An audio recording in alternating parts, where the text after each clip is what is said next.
Before he gave us An American Tale, or The Land Before Time, Anastasia, All Dogs Go to Heaven, or Thumbelina, or Tiny, or anything else, even though he did the Disney animated short, the small one before this, but we're talking about the big film. Let us talk about Don Bluth's first ever big feature-length film, The Secret of NIMH, which is celebrating its 40th anniversary this month. Big D's Entertainment Rankings and Reviews. So greetings, my fellow YouTubers, and welcome to Big D's Entertainment Rankings and Reviews. My name's Doyle, better known to as the Big D, and this time around I bring to you a review of the 1982 animated fantasy adventure flick, The Secret of NIMH, released by United Artists, distributed through MGM UA. Directed by Don Bluth in his directorial debut of a feature film based on Robert C. O'Brien's children's novel known as Mrs. Frisby and the Rats of NIMH. The film features the voices of Elizabeth Hartman, Peter Strauss, Arthur Mallet, Dom DeLuise, John Carradine, Derek Jacobi, Hermione Baddeley, and Paul Shenar. This was a big success, and what have you. And, well, anyways, it was a moderate success, but I'm getting ahead of myself. I will be giving this to you, well, in some ways, because now they did change some of the names of the characters, because, well, the character Mrs. Frisby was the name of the character in the book, but it's changed to Mrs. Brisby. And that's who our main character is, a widowed field mouse, Mrs. Brisby, who lives in a cinder block with her children in a field on the Fitzgibbons farm. She needs to move her family out of the field as plowing time approaches, but her son Timothy has fallen ill. She visits Mr. Aegis, a friend of her late husband Jonathan.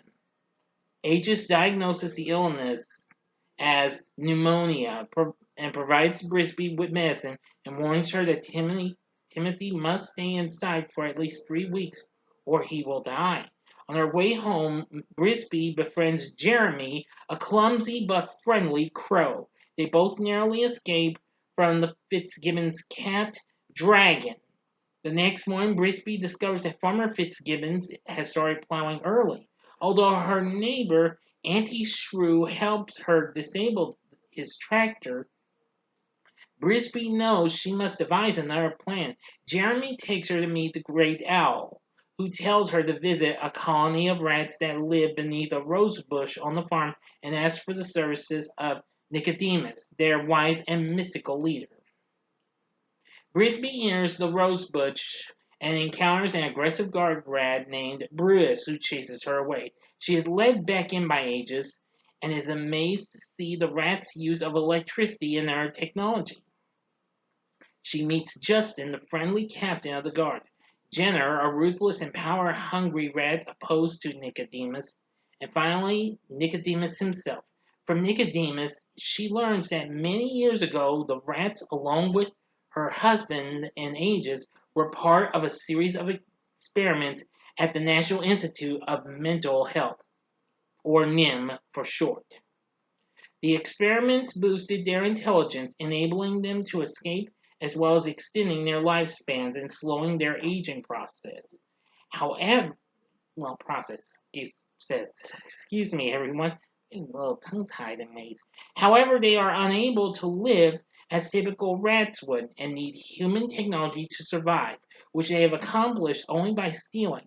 Nicodemus has authorized a plan for the rats to leave the farm and live independently in an area they refer to as Thorn Valley. Anyway, Nicodemus gives Brisby a magical amulet that will activate when the wearer is courageous. Because of the rat's relationship with Jonathan, they agree to help her move her home. First, they need to drug dragons so that it can be done safely. Only Brisby can do this, as the rats cannot fit through the hole leading into the house.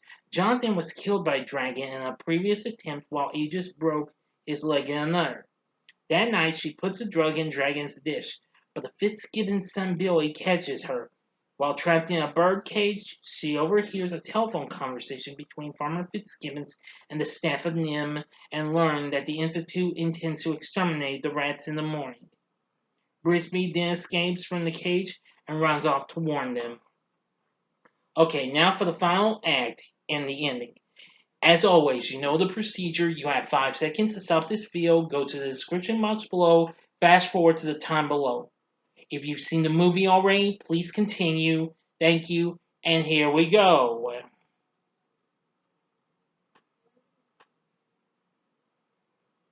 Okay, you've been warned.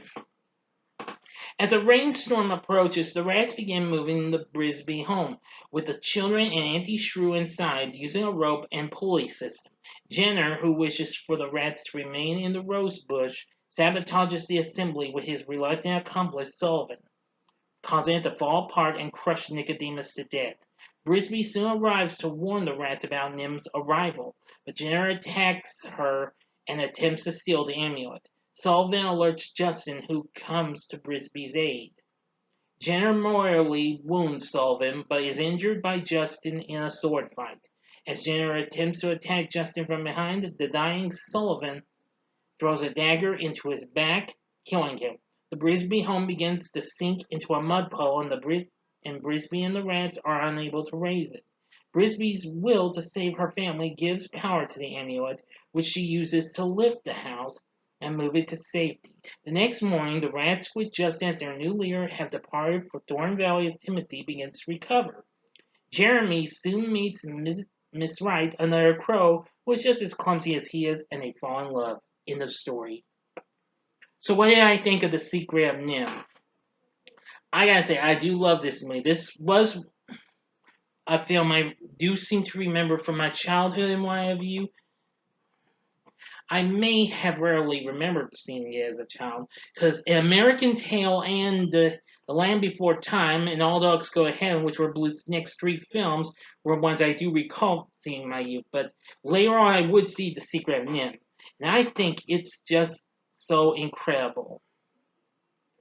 Anyway, the film was a reasonable success at the box office, as it went on to make $14 million. Yeah.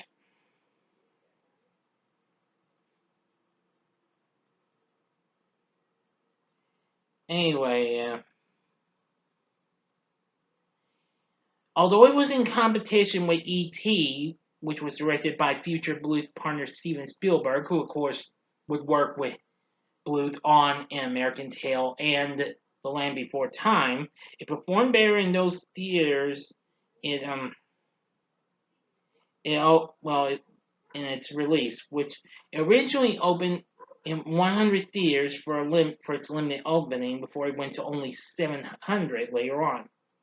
But it performed better in those theaters alone in its only week than a couple of other recent titles from United Artists and MGM, like Poltergeist and Rocky III, plus Firefox and Star Trek II: The Wrath of Khan. However, despite it was a moderate success, it was, however, successful on home video, cable, and foreign releases, ultimately turning a profit.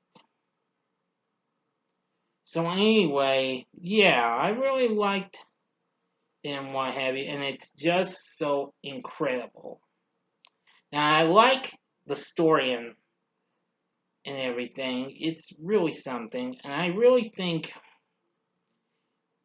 that the score, which was done by one of my favorite composers, the late great Jerry Goldsmith, was pretty good as well.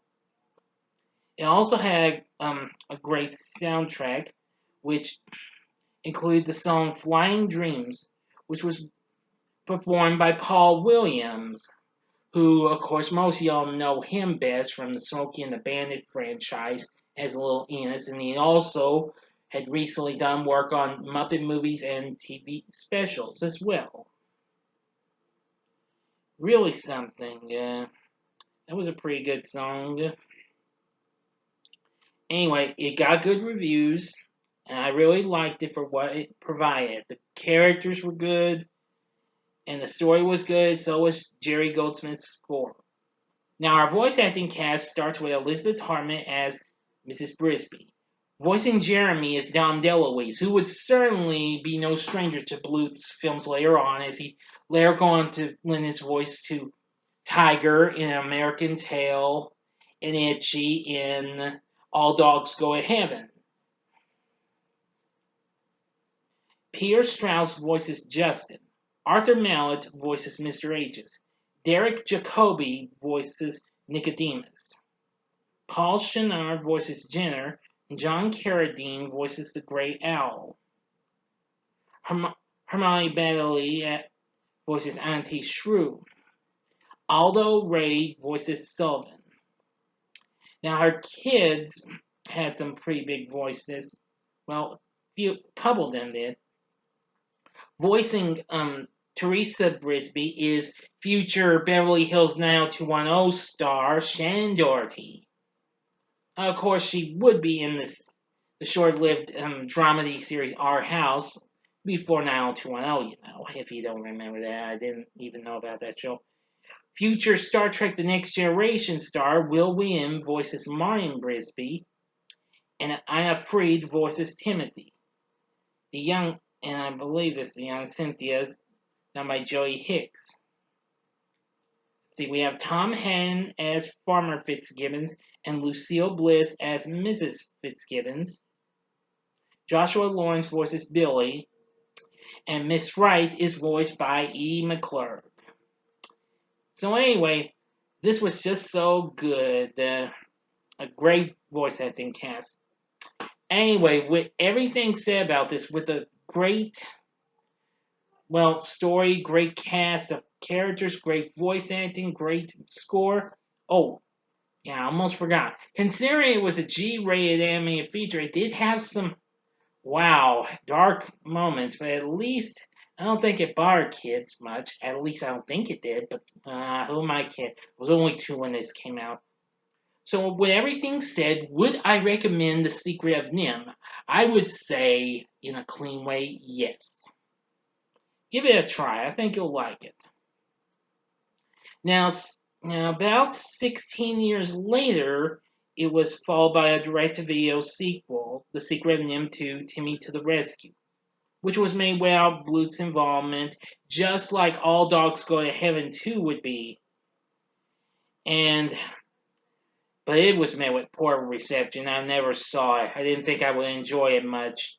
Anyway, the film actually was released on this day, July 16th, 1982. Henceforth, this is the film's 40th anniversary. Now, there's a live-action computer animated remake. It was reported to be in the works, but I think nothing is materialized since. However, it might be able to happen, but we'll see what happens. Now, a television series based on the book series was in development at Fox as an event series last September, but we don't know really much on that yet either. So, we'll see what happens. So, what are your thoughts on The Secret of NIMH? Please tell me in the comments section below. If you like this video, click the like button, subscribe to my channel, and be a part of the Big D Nation. Join me next time when I bring to you another anniversary review, and that will be on the original RoboCop. So thanks for watching, and if you like this, check out my reviews for the other 3 films that Don Bluth did after this. In the upper left-hand corner is my review of An American Tail from 1986. The upper right-hand corner is my review of The Land Before Time from 1988. And the bottom left-hand corner is my review of All Dogs Go to Heaven from 1989. And the bottom right-hand corner is the button you can click to subscribe. If you like rankings and reviews on movies, TV, music, video games, etc., then I'm your guy. Thanks for watching. Until next time, I'm the Big D saying, see ya.